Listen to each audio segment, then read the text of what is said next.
കുവൈത്തില് പെരത്തെ കാര്യം നോക്കാൻ മൂന്നാമത്തെ നാട്ടില് ആശുപത്രി ഒന്ന് റാഹത്തായിട്ട് പോയി കിടക്കട്ടെ എന്ന് കരുതി വാപ്പ പോയാല് 3 ദിവസം തിരക്കുണ്ടാവില്ല.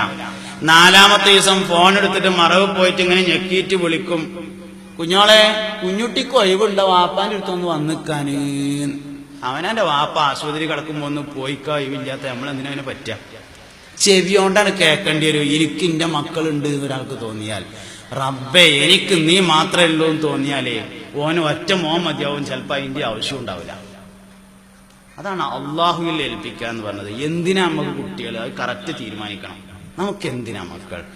മുഹമ്മദ് നബിയുടെ ഉമ്മത്തിന്റെ വർധനവിന് മാത്രമേ നമുക്ക് കുട്ടികളെ ആവശ്യമുള്ളൂ, വേറെ ഒന്നിനും ആവശ്യമില്ല. നിങ്ങൾ കറക്റ്റ് ആ നീയത്തിൽ നിൽക്കുമെങ്കിൽ കുട്ടികൾ നന്നാ വേറെ വഴിയും വേണ്ട. നന്നായി ഈ നീയത്തിൽ കറക്റ്റ് നിൽക്കാൻ കഴിഞ്ഞാൽ കുട്ടികൾ നന്നായി. എല്ലാ കാര്യവും ഇങ്ങനെയാണ്. കറക്റ്റ് നമുക്ക് നിൽക്കാൻ പറ്റണം, കറക്റ്റ് നിൽക്കാൻ പറ്റണം.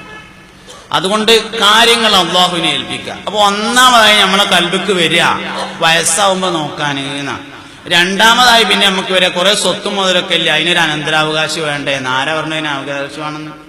നമ്മൾ മരിച്ചു കുറെ സ്വത്തും മുതലൊക്കെ അന്യാധീനപ്പെട്ടു, ഗവൺമെന്റ് കണ്ടു കെട്ടി. ഇന്ന് എന്ത് ചേമ്പ വരാനുള്ളത്? ഒന്നും വരാനില്ല. മക്കൾ ഉണ്ടായാലേ ബുദ്ധിമുട്ട് പോലെ. അതുകൊണ്ട് ഇങ്ങനെ തല്ലുകൂടി കണ്ടിക്കും. ആരെ പറഞ്ഞു അതിന് അനന്തരാവകാശമാണെന്ന്? അതിനൊന്നും കുട്ടികളെ വേണ്ട. കുട്ടികൾ വേണ്ടത് 120 വരി സ്വർഗത്തേക്ക് നിരന്നിങ്ങനെ നിൽക്കുമ്പോ ഓരോ വരിയിൽ ഓരോന്ന് 80 മുഹമ്മദ് നബിയുടെ ഉമ്മത്തേക്കാരം സല്ലല്ലാഹു അലൈഹി വസല്ലം. 80 വരി, അതിലൊരുപാട് മക്കളെ വേണം. അതിനാണ് യഥാർത്ഥത്തിൽ നമുക്ക് കുട്ടി. ഈ നീയത്തിൽ അതാണ് ഉമർ റളിയല്ലാഹു വരുന്നത്. ഉമർ റളിയല്ലാഹു പറഞ്ഞത്, ഞാൻ ഇസ്ലാമിലേക്ക് വന്നതിന് ശേഷം മുഹമ്മദ് നബിക്ക് വേണ്ടിയല്ലാതെ എന്റെ ഭാര്യയുമായി ബന്ധപ്പെട്ടിട്ടില്ല. നബിയെ എനിക്ക് എന്റെ വാപ്പ ഖത്താബ് മുസ്ലിമാകുന്നതിനേക്കാൾ നിങ്ങളുടെ എളാപ്പ അബൂ ത്വാലിബ് മുസ്ലിമാകുന്നതാണ് ഇഷ്ടം.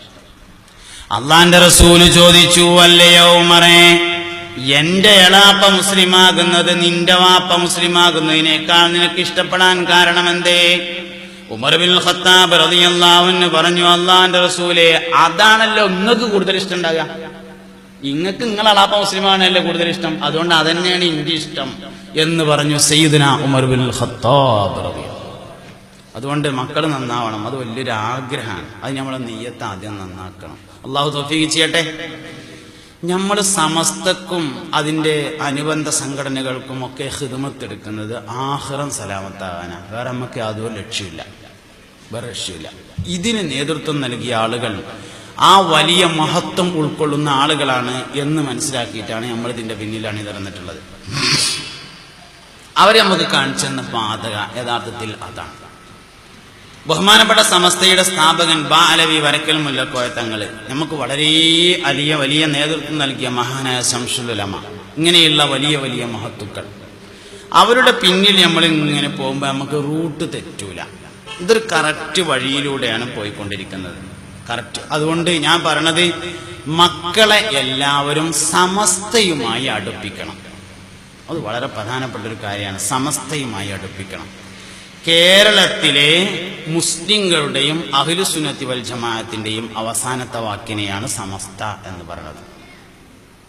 അതിനാണ് സമസ്ത എന്ന് പറയുന്നത്. സമസ്ത ഇവിടെ ഒരുപാട് ഖിദ്മത്ത് ചെയ്യുന്നുണ്ട്. അതൊന്നും ഇപ്പം നമ്മൾ എണ്ണി പറയേണ്ട കാര്യമൊന്നുമില്ല.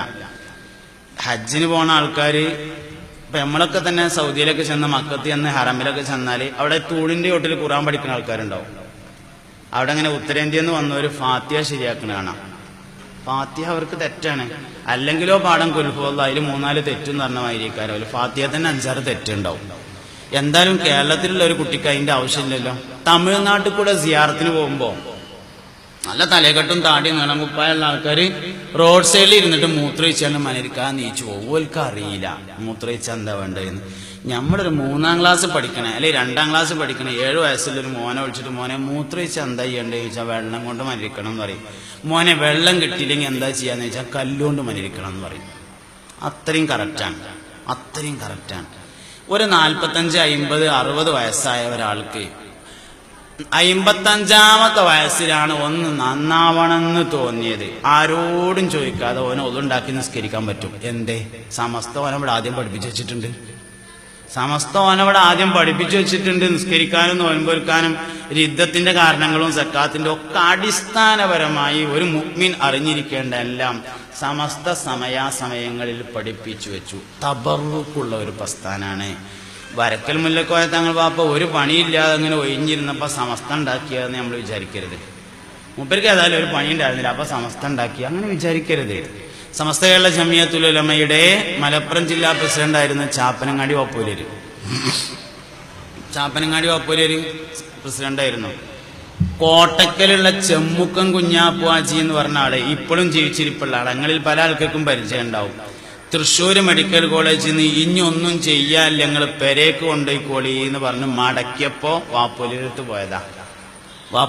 പോയി. തൃശ്ശൂർ മെഡിക്കൽ കോളേജിൽ നിന്ന് മടങ്ങാണ്. പെരേക്ക് കൊണ്ടുപോയിട്ട് എന്താ കാര്യം, ഞങ്ങൾ കോഴിക്കോട്ടേക്ക് കൊണ്ടുപോകാൻ നിൽക്കുകയാണ് എന്ന് പറഞ്ഞു. അപ്പൊ ഇങ്ങനെ അകത്തേക്ക് പോയിട്ട് ഒരു ഗ്ലാസ് ചായ ഉണ്ടാക്കിയിട്ട് കൊടുന്നെടുത്തു. ഈ ചായ കുടിച്ചാളി, ഒക്കെ കുടിച്ചാളി പറഞ്ഞു. അങ്ങനെ മൂപ്പര് വർത്താനം അങ്ങനെയാണ്, ഒക്കെ കുടിച്ചാളി പറഞ്ഞു. മൂപ്പര് എന്ത് ചെയ്തു, ആ ചായ കുടിച്ചു.